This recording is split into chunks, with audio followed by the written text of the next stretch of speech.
जी सुनिए, राहुल का टिफिन दे आइए उसके ऑफिस में। राहुल की माँ बोली, क्या राहुल आज साथ में टिफिन लेकर नहीं गया? आज उसके ऑफिस में मीटिंग थी बॉस के साथ सवेरे सवेरे, इसलिए बिना टिफिन के ही वो चला गया। ठीक है, मैं दे आता हूँ।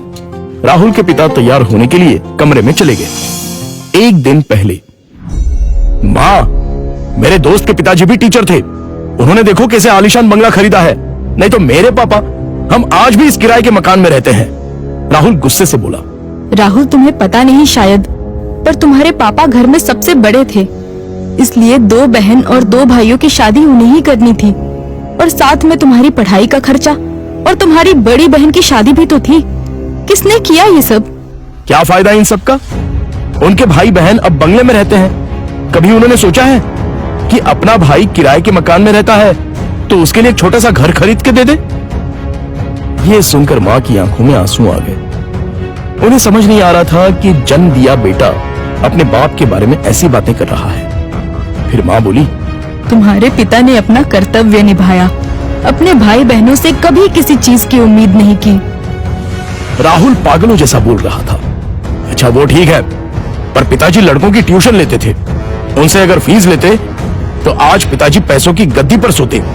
आजकल के क्लास वाले देखो कैसे इंपोर्टेड गाड़ियों में घूमते हैं। लेकिन तुम्हारे पिता के कुछ उसूल थे, ज्ञान बांटने के, पैसे नहीं लेने के, इसलिए तो उन्हें ढेर सारे पुरस्कार भी मिले। पता भी है तुम्हें? ये सुनते ही राहुल जोर से चिल्लाया, क्या फायदा इन पुरस्कारों का? क्या उनसे हमारा मकान बनेगा? पड़े हैं धूल खाते उस कबाड़ खाने में, कोई नहीं पूछता है उनको। तभी दरवाजे की बेल बजती है। पिताजी ने अपनी बातें तो सुन नहीं ली ना। इस डर से राहुल का चेहरा उतर गया, लेकिन पिताजी किसी से बात किए बिना ही अपने कमरे में चले गए। ये था कल का झगड़ा, और आज मोहनलाल ने साइकिल को टिफिन लगाया और कड़ी धूप में राहुल के ऑफिस पहुंच गए। कड़ी धूप होने के कारण वो थक गए थे। ऑफिस पहुंचने पर उनको सिक्योरिटी गार्ड ने रोका। राहुल सर को टिफिन देना था, क्या मैं अंदर जा सकता हूं? मोहनलाल ने पूछा। अभी नहीं दे सकते, वो बॉस के साथ मीटिंग में है। जब मीटिंग खत्म होगी तब दे देना। चलो यहां से हटो, बॉस तुम्हें देखना नहीं चाहिए। अगर बॉस को दिख गए तो मेरी हालत खराब हो जाएगी। चलो जाओ उधर, गार्ड बोला। मोहनलाल कुछ ही दूरी पर धूप में खड़े रहे। मीटिंग 1 घंटे से ऊपर तक चली। उनके पैर में दर्द होने लगा। तभी ऑफिस के केबिन का दरवाजा खुलने की आवाज आई। बॉस के पीछे पीछे राहुल भी आया। धूप में खड़े हुए पिताजी को देखकर वो मचलाया। चलते चलते बॉस की नजर मोहनलाल पर पड़ गई। गाड़ी में बैठने की बजाय वो वहीं खड़े रहे। वो सामने धूप में कौन खड़ा है? उन्होंने गार्ड से पूछा। अपने राहुल साहब के पिता हैं, टिफिन देने आए थे। गार्ड डरते हुए बोला। बुलाओ उन्हें। राहुल घबरा गया, उसके पसीने छूट गए। उसे अपने पिता पर बहुत गुस्सा आया। गार्ड के बुलावे पर मोहनलाल अंदर आए। बॉस उनके पास गए और बोले, आप मोहनलाल सर हैं ना? सरकारी स्कूल में आप ही टीचर थे ना? हाँ, पर आप कैसे पहचानते हैं मुझे? कुछ समझने से पहले ही बॉस ने मोहनलाल के पैर छुए। राहुल और सब लोग ये देखकर हक्का बक्का रह गए। सर, मैं विजय, आपका स्टूडेंट था। आप मुझे पढ़ाने के लिए घर आते थे। हाँ, याद आया। बाप रे, तुम तो बहुत ही बड़े हो गए हो। विजय मुस्कुराया और बोला, सर आप यहाँ धूप में क्या कर रहे हैं? चलिए अंदर बैठते हैं, बहुत सारी बातें करनी है आपसे। सिक्योरिटी, तुमने इन्हें अंदर क्यों नहीं बिठाया? सिक्योरिटी ने शर्म के मारे गर्दन नीचे कर दी और बोला, सॉरी सर, गलती हो गई। इस पर मोहनलाल बोले, इसमें इसकी कोई गलती नहीं है, आपको डिस्टर्ब ना हो इसलिए मैं ही बाहर खड़ा हुआ था। ओके। विजय ने मोहनलाल का हाथ थामा और उनको अपने केबिन ले गया। बैठिए सर, अपने कुर्सी की तरफ उंगली करते हुए विजय बोला। नहीं, ये कुर्सी तो तुम्हारी है। मोहनलाल हिचकिचाहट से बोले, सर आपकी वजह से ही तो ये कुर्सी मुझे मिली है, इसलिए इस पर सबसे पहले आपका हक बनता है।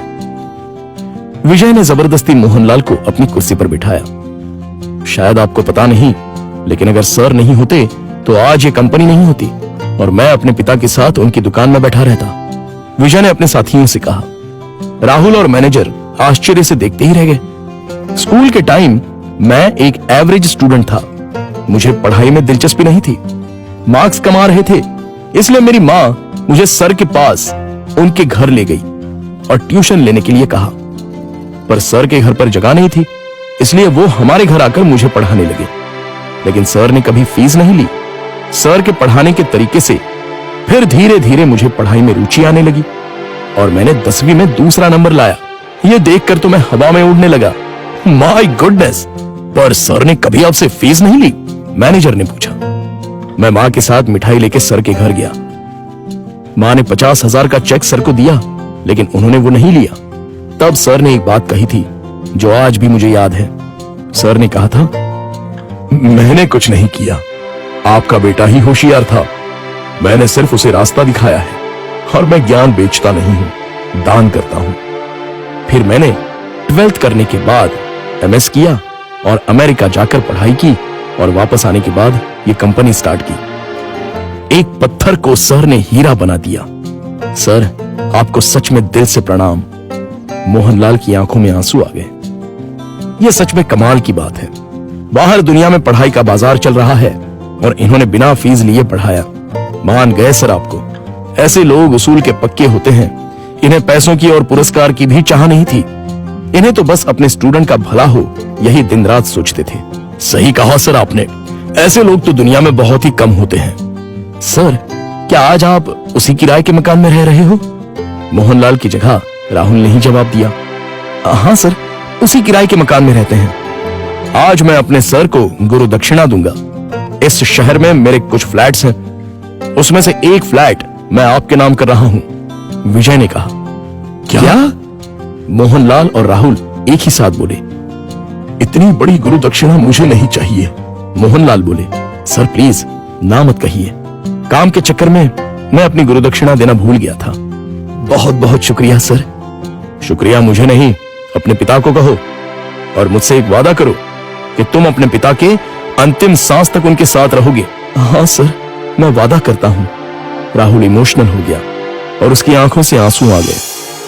तो दोस्तों, आपसे गुजारिश है कि कभी भी अपने पिता से यह मत पूछिए कि उन्होंने आपके लिए क्या किया और क्या कमाया है। जो कुछ कमाना है वो अपने दम पे कमाओ। उन्होंने हमें जो पढ़ाई और संस्कार दिए हैं वही आपको कमाने में मदद करेंगे। धन्यवाद।